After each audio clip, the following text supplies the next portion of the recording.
Welcome to IlloTalk. This is Corey Kerr. Today I'm talking about how to use different settings in Photoshop and Illustrator with your drawing tablet.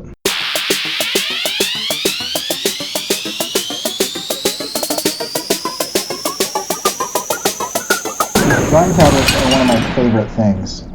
Basically what it is you have a pen like this, and it's got a little nib here at the end, and that takes pressure sensitivity. Sometimes they have buttons depending on which kind you have, but basically this takes the place of your mouse. It also tracks the amount of pressure that you put on, and so if you're doing light pressure, you'll see it's a thin line. As you get thicker or press harder, it gets thick. Now the cool thing about that is you have a ton of these settings, and so you can choose different brushes. You can buy brushes, and so I'll mention some resources for that. You can change the color and everything, and so you can come on here and you could do, something like this, where you come over and you start doing watercolor, something like that. Notice how there's splatter, there's opacity. If I do it just lightly, notice that it's just a little bit, but if I do it pretty dark, it gets bigger and splatters. And so there's lots of different options, and I'm going to talk about how this works in both Photoshop and Illustrator. And there are many other drawing programs where these are useful, but first let's talk about the pens. So the pen itself is going to be controlled by a brush tool, pencil tool, mixer brush tool, or by one of the eraser tools. You can also use it with your selection polygonal lasso tool, and in Illustrator you can use your brush, you can use your pen tool, and we'll be talking about blob brush as well as eraser and some of those options that you can do. So let's start with Photoshop. Okay, and in Photoshop you have several controls. Now these controls, you have brush tip shape. Now in Photoshop, what it does is if you increase the spacing here, you'll see that there is a single shape, and that shape is just repeated a number of times, and the way that it's repeated is controlled by these options. Okay, and so think of it as like a stamp, but it's repeated over and over again. Personally, I like my spacing to be under 10%, typically around 6 or 7, something like that. But that gives it a nice line there. That's the brush tip shape. You have some presets here where you can start with, or you can load one in, right? And so you can load in and create your own situation. So if you go new brush preset, and there are tutorials on how to do that, you can create things out of animal fur or whatever. Size, this is the amount of pixels. Notice that if I do this, it gets bigger or smaller. Okay. This is the angle at which your shape is, and so if we take our spacing again out like this, you can see as I do this, it rotates my shape there. Okay. The roundness is whether or not this is squished or not. This makes a lot of sense when you're using a perfectly round situation. So if we go to spacing, we'll take our spacing down. You can see that it takes that and it turns it into an oval. Space it out a little bit more. Okay, and then you can turn and rotate that, how that works. And so you can do like calligraphy tips and things like that, right? So there's lots of different options there. Hardness is talking about the edge, right? And so if we increase our spacing again and take our hardness down, you'll notice the edge gets a little fuzzy. And so a brush that is hard, let me show you.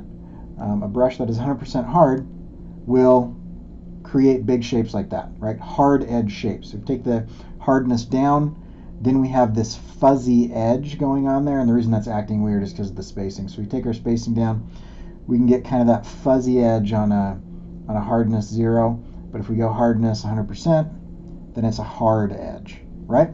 Spacing is the amount of spaces in between. Shape dynamics, this is where it gets really cool. Under control, you'll see that you have a menu, right?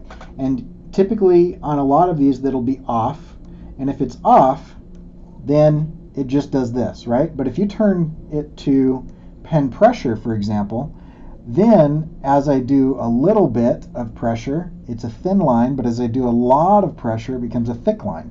Okay, so I have pen pressure on my size, okay, and I can go a little bit to a lot, okay, and you can go more subtly, okay, and let me switch to a different color here so we go over the top, and so that's kind of like that, right? Okay, You notice that as I lift up off the top, there's different things. Right, so that's pen pressure, okay? Fade is assuming that you don't have a tablet. And so what it does is it just fades off, and it's a distance. So don't set fade if you're using a drawing tablet. Pen tilt is the angle at which you're holding your pen. And so if I go like this and I change my angle, then it changes the size, right? That's pen tilt. Stylus wheel doesn't work with one of these. You have to have a specific type of thing. So really pen pressure is where you want to be. Now minimum diameter, you'll notice down here, look at the tips here. As I increase or decrease this, I'm going to change to a different tool. Okay. As I increase or decrease, you notice it gets thicker or thinner. Minimum diameter, I typically like my minimum diameter to a 0 because I really want it to taper off at the end. So notice how nicely that tapers off at the end. Okay, it gives you a nice like ink line. You can even push really hard. Okay, that's because the minimum diameter is 0. If minimum diameter is that, then it never actually tapers off. It kind of has a blunt edge, which sometimes you'll want. Okay, angle jitter is going to be the amount of rotation you have. I have some brushes that I've made where I have angle jitter fairly significantly high, and what it does is it gives you an erratic edge, right? And the reason it's doing that is because this jitter, it rotates, right? And the angle jitter is going to rotate. Now you can have that be on rotation, pen pressure, fade, initial direction, however you want that. Rotation is a pretty good way to go. And your angle jitter is not your size, but it's the shape itself spinning as you go, and it can spin more or less or whatever, right? So that's angle jitter. And the control is going to be the pen. The slider is going to be how much happens automatically. And so if I take this all the way down, then I'm doing it, and you notice there's not as much, but if I press hard, you can see it's very repetitive there, right? And so if I take this rotation to pen pressure, okay, the edge gets a little bit more interesting, right? And so anyway, I like to have a little bit of angle jitter on things that are going to be smoky or something like that. Okay, roundness jitter is going to be, remember this shape, whether it's smashed or not, right? If you go into your shape dynamics and you go roundness jitter, then you can have that randomly kind of jitter back and forth on whether it's a perfectly round or oval shape that you're working on. You can also have that controlled by pen pressure. Minimum roundness again, will taper off or whatever, but this is kind of a control in that way. Okay. Scattering is another thing that you can do, and what scattering does is if we turn our pen pressure on and we go scatter, notice that it scatters out, right? And so you've got this, but if you go like this and you scatter that out, then notice how it spreads. Let me change colors again. Okay, just little lines like that, it doesn't scatter because I'm not pressing very hard. But when I press hard, it shoots out from the center of where my line is, right? And so that's scatter. You can increase the count so that it doesn't, you can increase the count so it doesn't kind of see the shape, or decrease the count if you do want to see the shape. If you want to do like Kirby Crackle or something along those lines, right? And then the amount of jitter that happens randomly is again on the jitter count control, right? So depends on what you want to do with that. Now, texture is something where you can choose something like this, and it will texture your brush. And so as you paint, it kind of has a texture on it. Dual brush is different, right? Now, dual brush, what it does is you can contain your brush within another brush. And so if I have something like this and I contain it within this, the edge of this is going to be different because of this dual brush. Basically what it is you have the brush, you have another brush that kind of masks the edge. Color dynamics can be really cool. So with color dynamics, something like this, I'm going to grab this one and I'm going to go to color dynamics. I'm going to turn color dynamics off. And you have a bunch of things. You've got hue jitter, saturation jitter, brightness jitter, purity, foreground, background jitter. Now, jitter is talking about the amount that it will randomly jump as you're doing it, right? And so if you have 0%, but you turn pen pressure on, and then let's clear a path here. Okay, so I'm going to go with, we'll go with like a bright red and a yellow. Okay, now if I turn pen pressure on, as I'm drawing, notice that it's yellow. Okay, but if I push, then it goes red. And if I push in a medium amount, I kind of get a mixture of those two. Kind of get an orange. If I barely touch it all, I'm getting that yellow. Okay, what that is it's switching between foreground and background and foreground on pen pressure, right? You can go fade, okay, and it'll start on one and then it'll fade out or whatever, right? And so if you do like a black and white situation with a certain type of brush, you can come in and it'll give you kind of some smoke. Okay, and if we go, let's do this. Let's go pen pressure and we're turning jitter up a little bit. Okay, and we've got kind of this kind of smoky feel going on because we're going back and forth between foreground, background, which is white, right? This can be kind of intense, and so that's why you're seeing some lag, right? And so that's one thing. Hue jitter, I don't like that very much, but it kind of just runs through the rainbow. And so in addition to just doing this, you'll introduce other colors. And if you crank this up really hard, you'll see all kinds of random colors kind of show up there. So you've seen some reds and some blues and some greens, right? Saturation jitter does the jitter on the saturation. Brightness does brightness. Okay, transfer, if you go transfer, we're talking a little bit about like how it works as far as opacity and flow. And so those are your controls there. And so if you put pen pressure on, then you can control how opaque something is. And so, you know, the harder you push, the more opaque it will be, and the less you push or the lighter you push, the more transparent it will be, right? And that's how that works. Okay, and then you can add wet edges. You can build up over time. There's smoothing, there's protection, right? So that's kind of your brush preset or your brush settings. And you can start with one of these brushes that come loaded, and you know, you can start with one of these, and then you can jump over to here and you can kind of tweak it a little bit. And a lot of artists will do that. Personally, I like to use tool presets and buy these. And so there's two people that I buy from, Kyle Webster and Friendon, and I will give links to that in this video, but they produce just awesome quality stuff. And so you can come in and you can have preset things that will be like nibs or pencils where you can draw like a pencil line. You can scribble along that, sketch pencil soft, okay, watercolors. And so that's kind of how it works in Photoshop, right? Now, another thing that you can do is you can also use an eraser. So if you hit E and you go to eraser, then you can apply a brush to an eraser, right? And so if you come in here and you say, yeah, I want this one, then it will actually erase.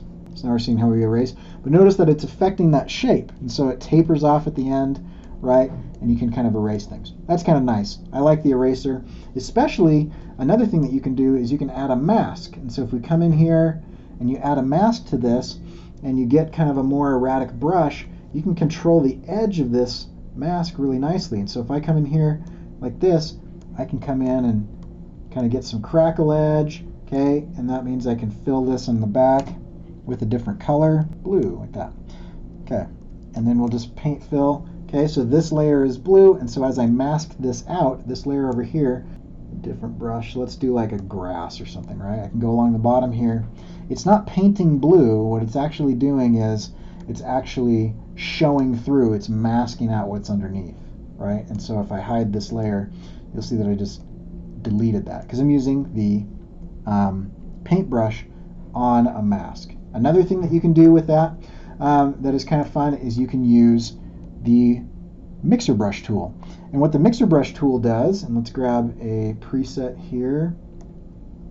The mixer brush has different settings, and so you can come in here and you can go wet heavy mix, okay, and it'll actually start dragging. I'm going to make this bigger so you can see what's going on. But if I start here in the red, it's going to drag that red across, right? If I go change up the settings a little bit, you can load, you can customize how wet you want this to be and how much you want it to load at the beginning or end. Okay, you can kind of see that we can now like mix and blend, right? And so there's a lot of interesting things going on that you can do with that, right? And that's the mixer brush tool. So just for a minute, I'll show you some stuff. These are some presets that you can use that I'm using right now. And you can see that they smear and drag, but you can mimic actual brushes that you would use traditionally. And so that's kind of cool. And so that's Photoshop really, is you're looking at the brush, the eraser, and the mixer brush, and then you control those over here with your tool presets, your brush settings, and then you have some brush presets that you've got kind of that come loaded. Okay, so that's Photoshop. In Adobe Illustrator, things work differently, as you would expect. It's a different program. Illustrator is not as feature rich when it comes to drawing tablets as Photoshop is, but you do get some functionality. The basic gist of it is you take your tool and you get into the menu, and in the menu you will have drop downs where you have fixed, random, pressure, stylus wheel, tilt, bearing, rotation. Okay. Now fixed is what it's going to be standard at, and that is because that is what you're going to use with a mouse, and that's what most people use with Illustrator.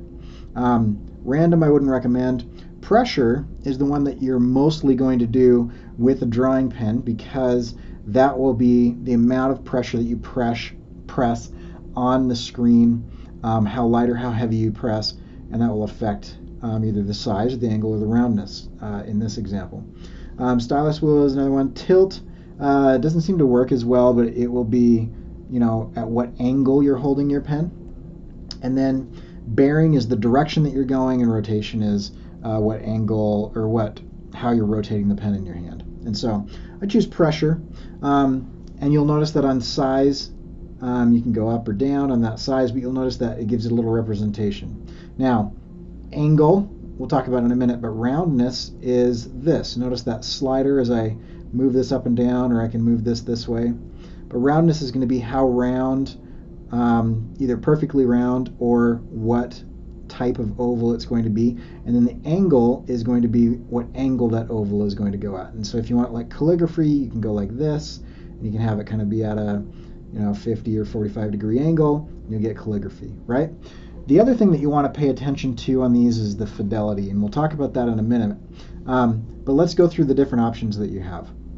So the first option is if you go into your brush panel, which is over here on the right, and if you don't see this, you can go to Window, and you can click on Brushes, and that'll pull that up. You go over to your brush panel, you've got some calligraphy brushes across the top. Double-clicking on these calligraphy brushes will bring up controls for angle, roundness, and size.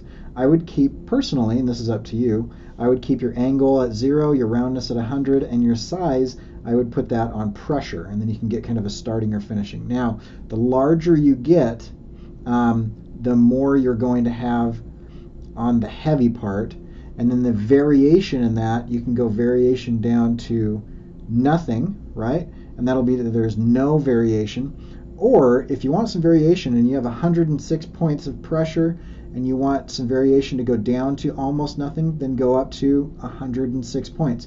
And that'll put you, or just down below is 100 points. That'll give you from 100 point variance, right? So how far down do you go from this number is what that variation is.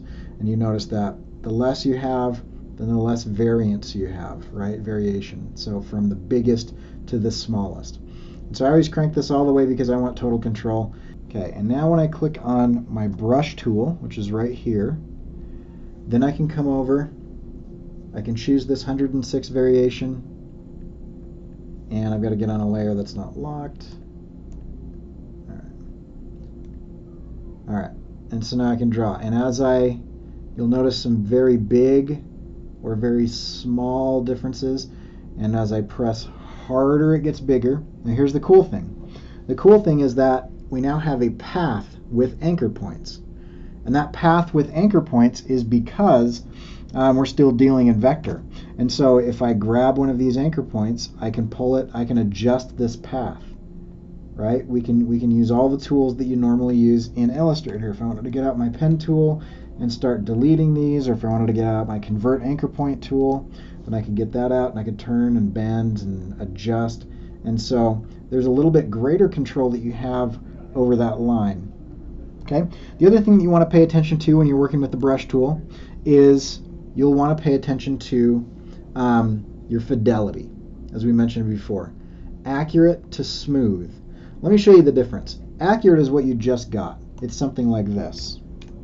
Okay, if I come in and I'm doing accurate, then I can come in and I can scribble here, okay, and it gives me precisely what I put down. Okay, let's change the color.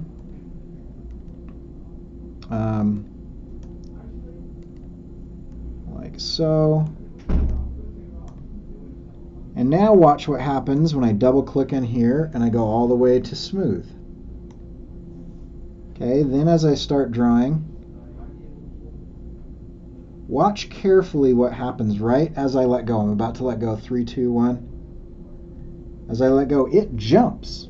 And what it's actually done is that it has smoothed that line out for me. And so when I come in here like this, yellow isn't the greatest color. Let me get a darker color so we can see this. When I come in and I start going up and down and squiggly and whatnot, see how it jumps and it averaged that out? If that line was drawn with the fidelity on accurate, I would have a lot more anchor points, but it would be more precise to what I actually drew. And there's varying degrees in between. Then you have options like fill new brush strokes, which is going to give you a fill over here. Keep selected after you're done, or edit selected paths, and that's where you can kind of continue to draw with that. And so that's kind of the brush tool.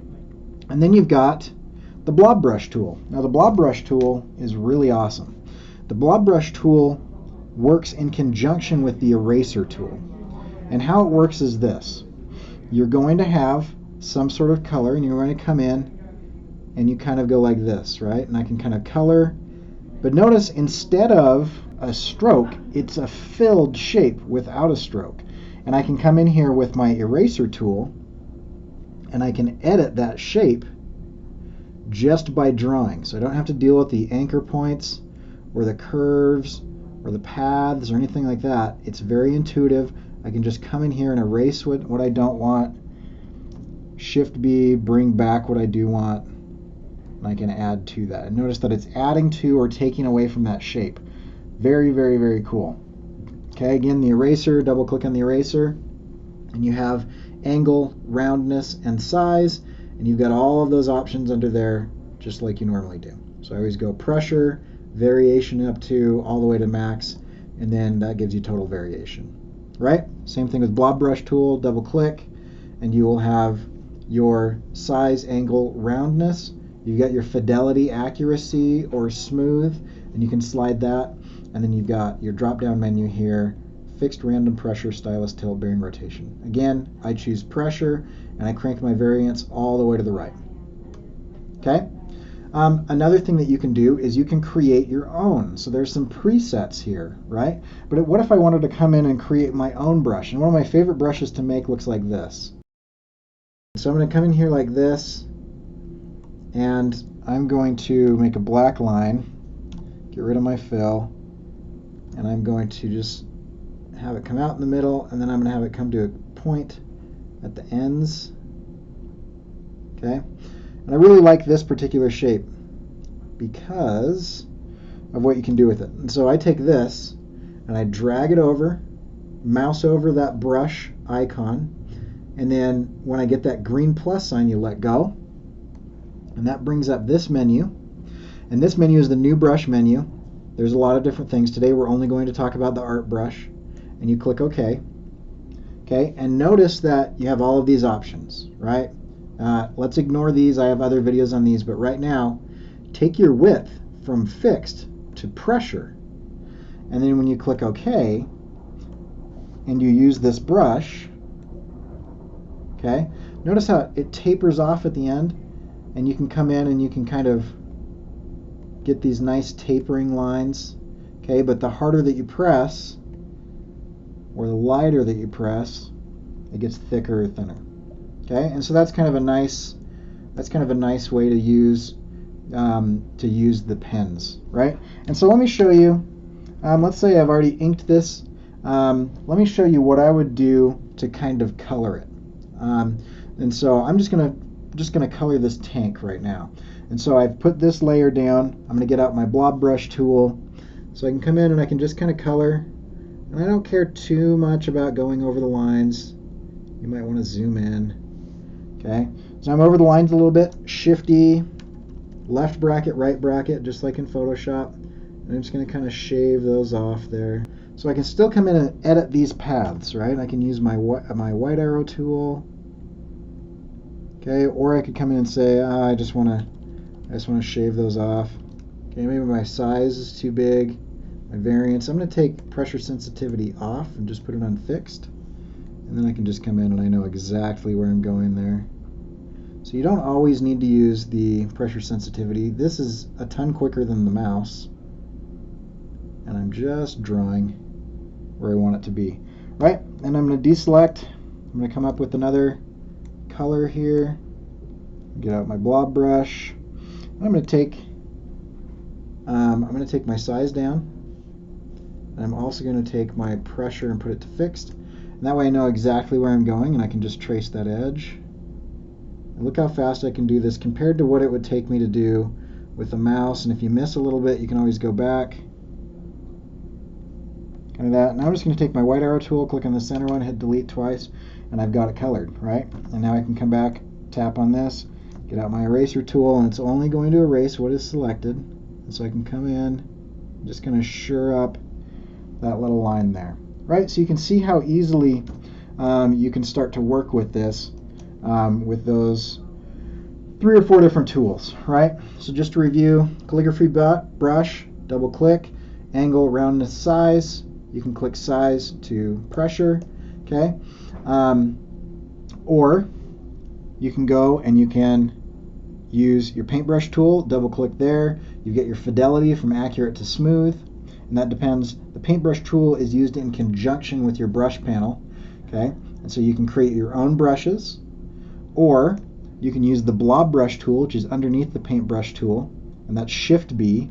Okay, double click on that and you have size, angle, roundness as well, and your drop down menus fixed to pressure, and the variance, I always throw that all the way to the right. Eraser tool is the same, Shift E, double click, angle, roundness, size, you've got your fixed or pressure and your variation. Make sure to check out my speed drawings. You can do that on my channel or my video podcast. You can also do that on my channel. And as always, everything is always on CoreyKerr.com.